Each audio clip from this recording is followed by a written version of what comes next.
Hi everyone, and welcome back to Cook School recipe number 6 with Mrs McGonagall and Edward. Today we are going to do a recipe that we did with the primary 2s, and it's quite a simple recipe, and it's a roasted orzo pasta. It's a 1 tin recipe. I'll show you the book that we actually got it from. I'll make sure I include that as well because we're adding a few extras to this recipe today. But as usual, we want to do a shout out, but before we do, something exciting happened to you this week. What happened? The tooth fairy came! Edward lost his first tooth and was very, very excited. He was up, I think, at 3 o'clock in the morning to see if the tooth fairy had been. Okay, so as always, we're going to do our shout outs because we have got lots of shout outs to make sure that we include everybody who's been doing our recipes. So first of all, we want to do a shout out to Megan and Connor. Megan and Connor made our lovely couscous, and then today Megan also has made our lovely peanut butter oaty cookies, which have been a great success. Also want to say again thank you to Alice and her little brother Hugh, who have made our peanut butter oaty cookies. Also Una and Iona, that's every single recipe they've made, so well done Una and Iona. Also Jay and Dylan for making our couscous as well. James in primary 4 made our delicious banana muffins. Boyd and his little sister made our cookies and thought they were yummy. Jamie and Olivia White, who don't actually go to Bearsden Primary, but they have made quite a few of our Cook School recipes, so we wanted to say thank you to Jamie and Olivia. We have also got Ted in primary 1 who made our cookies and they looked delicious. And the last shout out is for Kaylin team, who also doesn't go to Bearsden Primary but who has also been making our recipes. So thank you so much to everybody for making our recipes, we really appreciate it. And we're going to get started with today's recipe.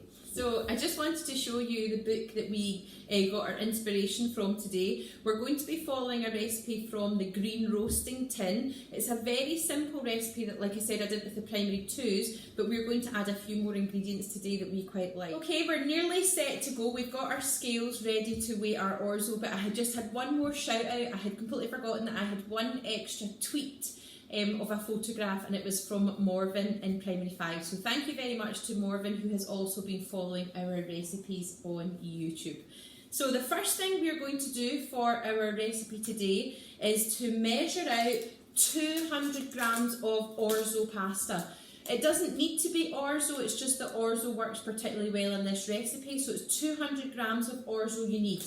I should also say, because it is a roasting tin recipe, we're going to use this roasting tin here, but as long as it is an oven-proof dish, you can use any dish that will work in your oven, but this is the roasting tin that we are going to use. So Edward is going to start off by measuring 200 grams of orzo into our bowl. So 200 grams. Right, Ed? You're going to pour it in, Pet. Ooh, what did we reach? 202. 202 is absolutely perfect. So sit down for me, Ed. How many did we need? We needed 200, so we were 3 grams over. So Edward has got 202 grams, and he's now going to pour the orzo into our big roasting tin. Will you pop that in for us? So Edward has spread all of the orzo out into our tray. That's us. We are now ready to start chopping our tomatoes. So we have our knives, we have our chopping board, and do you remember what our 2 knife cuts are? What our 2 grips are? Bridge and claw. Bridge and claw technique. So today we're going to use our bridge technique. We are using vine-on cherry tomatoes because there's a lot of flavour in the vine of the cherry tomatoes, but you're just going to have to pull the cherry tomatoes off the vine. So if Edward can do that at the same time, we'll get them all off. We're going to recap very quickly on our cutting grips. So the bridge cut is the one that we're going to use today, and the bridge cut is where we cut our ingredients perfectly in half and our fingers are like a bridge. So I'm going to do one first just to remind Edward, and then I'm going to let him chop his tomatoes using the bridge cut. So there is my tomato. Using the bridge technique, I cut it in half and I end up with a perfectly half tomato. So we're going to do that now. On we go, Ed, take your knife and show me your bridge. Perfectly cut in half. Well done. Excellent. It's all right. Cut it in half. Well done. Well done. Okay. Okay, and that is us. We have chopped all of our cherry tomatoes perfectly in half, and we are keeping the vines because there's a lot of flavour in them. Next ingredient for chopping, and this needs to be finely chopped, is a red onion. So again, using my bridge technique, I'm going to hold my onion and I'm going to chop it in half from the top to the root, so that I am left with 2 pieces of onion like that. I'm going to give a piece. We don't cut that bit off, not yet, not until we're doing the chopping, and we keep the root intact so that our eyes don't water. So what Edward's going to do now is he is going to peel back the layers of skin of the onion. Then it might make us cry. Now going to chop the onion really finely using my claw technique with my fingers out of the way.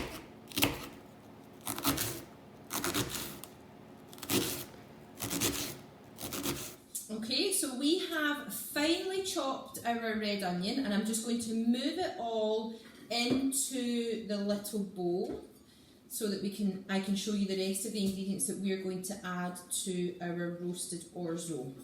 So that's it, all in there. Well done, Edward. So we have got our finely chopped onion and we have got our cherry tomatoes. There are 2 ingredients that we are going to add in. We are also going to add, into there, we're also going to add some asparagus. So the asparagus is going to go in. It has been washed and we're just going to put it in whole.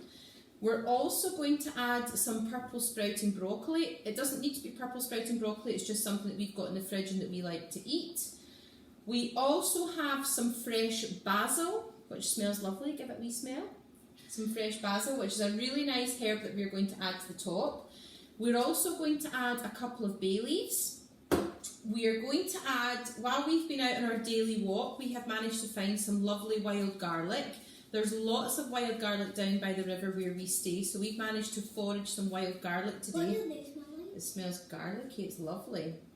Really? And again, we're just going to add a few leaves of this, but we're not going to chop it, we're actually just going to tear it and add it into our recipe. So some really nice wild garlic going in there as well. You can add these ingredients or you don't need to put them in at all if it's not something that you enjoy. You could just have it quite plain and simple with the cherry tomatoes, the onion, the bay leaves, the basil and then a stock cube. So I'm going to get Edward to make my stock cube. So a stock cube is this here. Remember we did use it before? We have. I forgot about that. So I'm going to get Edward to break up the stock cube. Will you crumble it up for me? Yep. So 1 stock cube getting crumbled up, well done, all into the bowl. And then to make our stock cube, we need to add 400 millilitres of water. So we're going to do that now. We're going to add 400 millilitres of water. There's still a big chunk in there. That's okay. What I would like Edward to go and do, because he's got stock cube all over his fingers, is go and give his hands a wash, and then we'll get ready to measure our 400 millilitres of water. We need 400 millilitres of water. Good. What are we at now? Now we're at 300. Good. Yeah, there. Now. That's 400 millilitres of water. Now it was from the kettle, so you do need to be careful that it is quite warm. And all we're going to do now is start putting we have got all of our ingredients here. We have got our cherry tomatoes, our finely chopped onion, asparagus, purple sprouting broccoli, basil, bay leaf.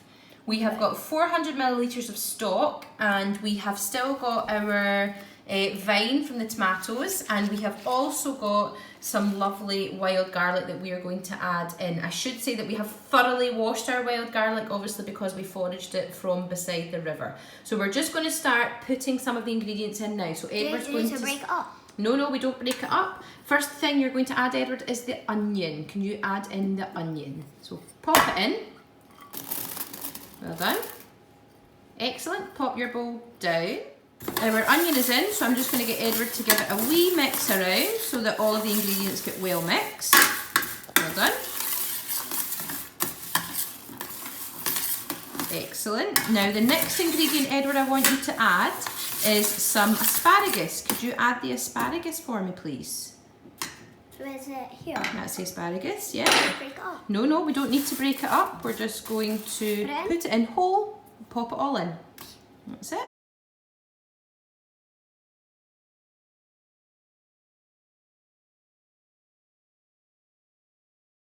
We're just now just placing some wild garlic on. We're putting 4 big wild garlics on there.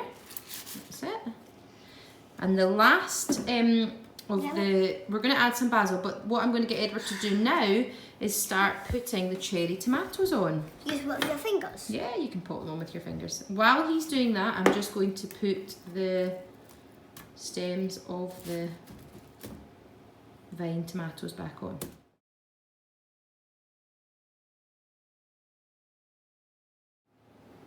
One last ingredient that we need to add is just a tablespoon of olive oil, and I'm just going to sprinkle that over the top, drizzle it over the top, ready for the oven.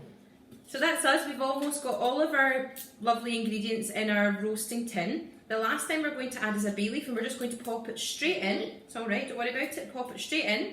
And now I'm going to get Edward to add in our stock. Boiling water. Yeah, so he's going to pour it in very carefully all over the ingredients. Make it hot. Yeah, it's going to be hot. All the last bit in. So that is all of our ingredients now in our roasting tin, and it is ready to go in the oven to cook for 20 minutes. The last thing that Edward and I are going to prepare is our chicken breast, and we're going to pan fry our chicken breast. We have washed our hands before, and it is really, really, really important that once we have touched the chicken, we go and wash our hands again to get rid of all the... Yeah, chicken in particular, because it is a raw ingredient, will have germs on it. So it's really important that as soon as you've touched any chicken, that you go and wash your hands. Also, we're using a red board. That will also have to get put either in the dishwasher or get washed thoroughly, and the same with our knife. Now we're going to use a very large knife, and I'm going to let Edward try it. So we are going to butterfly our chicken, and what I'm going to get Edward to do is to place his hand on the top of the chicken, and then the knife goes through the middle. So I'm obviously going to help Edward with this. This is something that if you are doing it, please don't do it on your own with such a large knife. But we're going to butterfly the breast of chicken, then we're going to season it really nicely with salt and pepper before pan frying it. I think Edward's a wee bit excited about using this really large knife. I have told Edward before we start, chicken will feel a wee bit cold and maybe a wee bit slimy and a wee bit funny. But like we always say in the teaching kitchen, we try not to say that we think things are disgusting or that we don't like things, because other people really do enjoy all of the different things that we eat. So it's nice to try and remember to be polite even though we think things are feeling a wee bit funny. So what I'm going to get Edward to do, and I'm actually just going to move Edward beside me. What I'm going to get Edward to do is to place his hand on top of the chicken breast. Ew. It does feel a wee bit ooh. And then with the other hand, what you're going to do is making sure that your fingers are not in the way, and we're going to put our knife very carefully, right, keep going, a wee bit funny, all the way through the chicken breast. Okay, that's it. And then we're going to lift your hand off, and what we're not going to do with our hand, we're not going to touch anything. We're going to stop there, and I'm going to get Edward to thoroughly wash his hands. We're going to season our chicken, and we're going to pan fry it ready to serve. Okay, let's go and wash our hands. And that is the orzo pasta. It has roasted in the tray, and it is all ready to be served with our fried chicken breast, which we're going to do now. Look like scary. It is a scary face. Okay everyone, we just want to, as always, say thank you so much for watching our Cook School video. Joseph has obviously come to join us to say bye to everybody. So thank you very much for following our recipe number 6, our roasted orzo. Edward, what would you like to say? Bye. Bye. Thank you everyone. Thank you for watching. Bye. Bye-bye.